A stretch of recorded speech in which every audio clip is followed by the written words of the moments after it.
Hey there guys, and welcome back to another reaction video. Finally something aside from me streaming, am I right?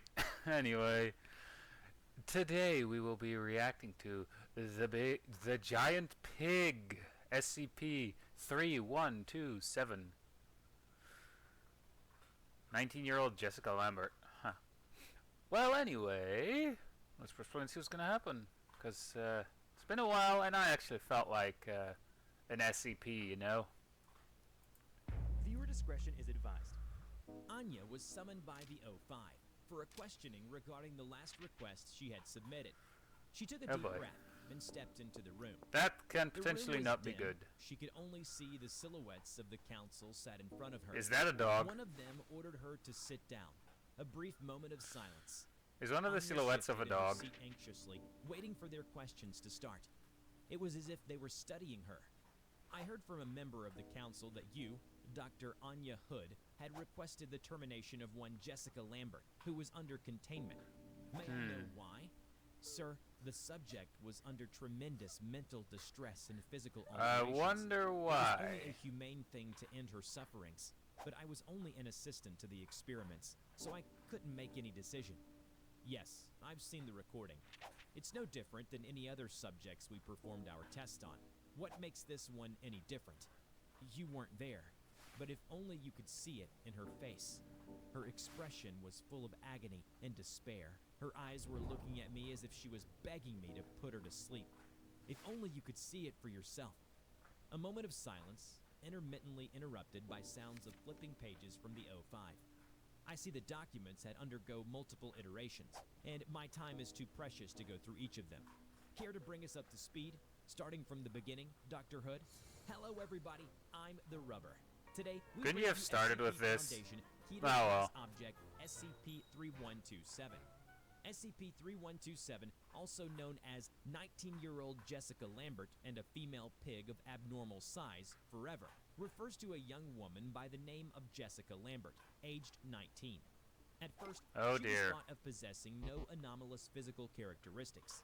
But then, however, she is highly stressed due to her prolonged stay in confinement.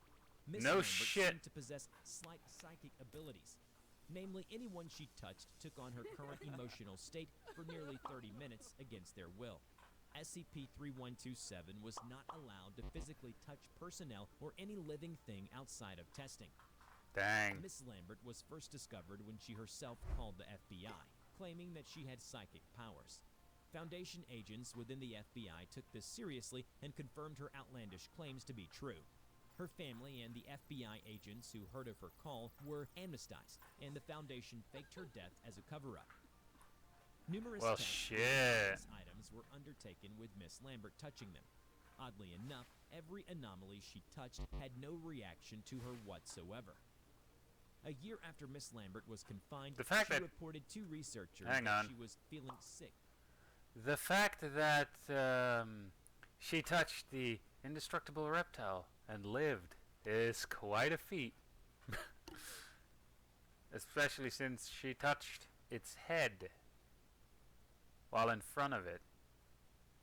Anyway. For nearly 2 weeks. Despite numerous medical tests, nothing was found to be wrong with her until she suddenly went into labor. 2 days later, Miss Lambert gave birth to a piglet with anomalous characteristics. Unfortunately, Miss Lambert did not survive the birthing process and passed away. The piglet has since taken on the designation of SCP-3127. Just like its mother, no living creature should touch the piglet unless for testing purposes. 3127 was able to speak using Jessica Lambert's voice, yet claimed it doesn't know who that is. Funnily enough, 3127 claimed to be a British aristocrat from 1827 named Duchess Isabella III.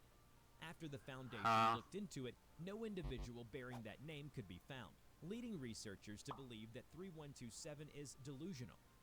Those that touched 3127 immediately transformed into a copy of 3127 for approximately 1 hour before turning back to normal.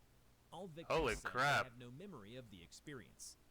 2 weeks after being born, a tumor was found growing inside of 3127's brain.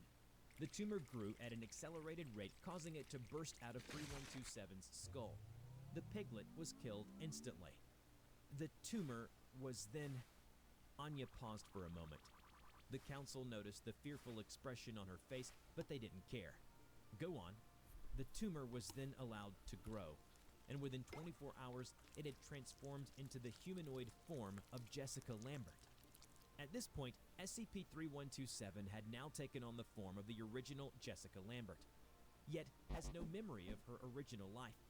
Instead, now called herself Isabella Stanford, a pig farmer from 1827. It was then discovered during a routine medical examination that 3127's body is full of pigs of varying sizes, and she possessed no internal organs. Despite this, she behaved like a normal human. For a month, 3127 had not eaten nor drank anything at all. And then... Those who touched 3127 had their internal organs replaced with something almost like a pig. As expected, those in this state die nearly immediately, as they do not possess the secondary ability to survive such a transformation. With a better grasp on the anomalous nature of 3127, I expect 3127 to alter itself once again in the near future. How that will happen is unknown, but I've ordered everyone to make sure 3127 is as comfortable as possible to prevent it from occurring. Just as I predicted, 3127 started to feel sick just as the original 3127 did. Hours later, all of the pig-like organisms burst free from 3127's body. All the Gruesomely, pigs then merged apparently. together into a larger anomalous pig-like creature, and was subsequently given the title of SCP-3127. I call this cycle of death and rebirth a Marcus event. This iteration of 3127 now took the form of a large, sapient female pig. Just as before, this pig is able to speak by using the voice of Jessica Lambert. However, this time around, all assigned staff have been made aware that a Marcus event is possible. This iteration of 3127 oddly believes that it is the corpse of the original Jessica Lambert. It repeatedly asks to be buried so that it can be put to rest. All organs inside of 3127 have been replaced with tiny versions of the original Jessica Lambert. And just as before, 3127 does not need to eat or drink, but also does not need to sleep as well. Should That's for any mortifying. reason 3127 scream, all those who hear the scream will believe that they too are Jessica Lambert, and will ask to be buried. Unlike before, the anomalous effects of this iteration of 3127 are permanent. Oh no. As soon as all of these facts were learned about 3127, I've alerted all staff members to prepare for the likely Marcus event that would take place in the near future. And then... Again, as predicted, the many Jessica Lamberts burst out of 3127. Gruesomely but only again. one of them survived. The surviving organ died of a heart attack a few minutes later. This organ then underwent a grotesque transformation over the course of 3 days, resulting in the creation of a hybrid between Pig and Jessica Lambert. This iteration of 3127 trotted around the containment unit peacefully. This hybrid version of 3127 is sapient and possesses skills in sign language. The only reason it didn't speak was that it was constantly screaming at the top of its lungs. Those who heard its screams transformed into corpses of Jessica Lambert. Samples taken from these bodies showed that its DNA is that of a pig, not human. When it calmed down, I then conducted an interview with it, accompanied by a sign language practitioner. What have you learned?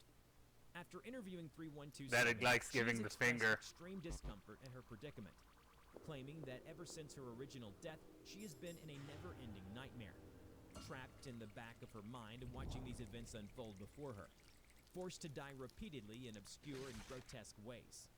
She had also expressed no desire to harm anyone and constantly tried to stop screaming by covering her mouth. I see it had written a note of message to you. What? Did she... I wasn't informed of any other communications from her other than the interview. It was included right here, under Advisory 1.0. Would you like for me to read it out for you? Yes, if you'd be so kind. It reads, quote, "Please read this and really do what it says, okay? Not just say you'll consider it. Please help me. When I first came here, you said you'd help me, that it would be a few quick tests.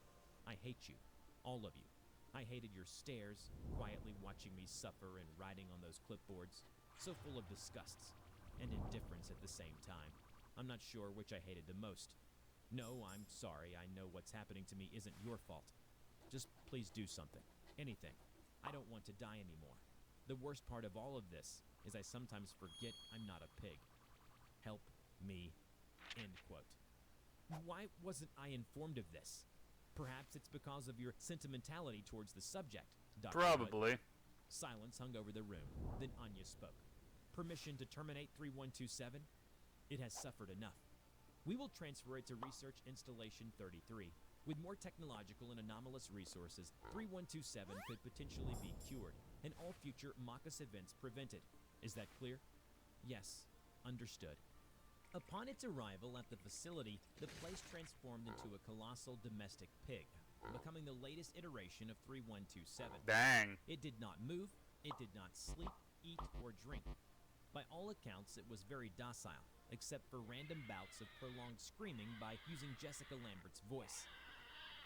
Those that heard the screams were transformed into creatures resembling a hybrid between a pig and Jessica Lambert. Thankfully, recording equipment does not pass on the anomalous effects of the screaming and can be analyzed by Foundation researchers. Dr. Anya learned that the screaming is actually done so in Morse code, and each time 3127 screamed, it only screamed out the same message over and over again. Kill me, Where kill am me, I? kill me. Make it stop. Oink. Following the Marcus event, she immediately called for an emergency meeting with the council. Oh dear. As we speak, SCP-3127 is currently undergoing another Marcus event. I fear that if this continues, 3127 will continue to grow larger and larger, preventing us from containing it in the near future, due to the rate of growth after each Marcus event. Yo. I hate to be a broken record, but I believe that the only option left to the Foundation is to terminate 3127. I understand that the Foundation is not like the GOC. However, there comes a time when we must realize that all of our efforts do not always yield the best results. If 3127 continues to grow and we are unable to fully contain it, well, frankly, the world will end not with a bang, but with an oink. I don't need to tell you how I mean, absurd that would is, be but funny. unfortunately, that is our reality if we continue down this path. It's not gonna be zombies. It's not gonna be a comet heading impacting the Earth. It's just oink, and all life on Earth was dead. Bringing this to our attention, Dr. Hood. In the meantime, I will send out a Foundation-wide email alerting staff to this potential problem. They're not gonna kill her. Threats are far too dangerous compared to most, and must be handled accordingly. I will reach out to you soon. Until then, keep up the good work. Huh. Well, anyway, I hope you guys enjoyed this video, and I'll see you guys in the next video of whatever I'll be streaming or making. So yeah, bye.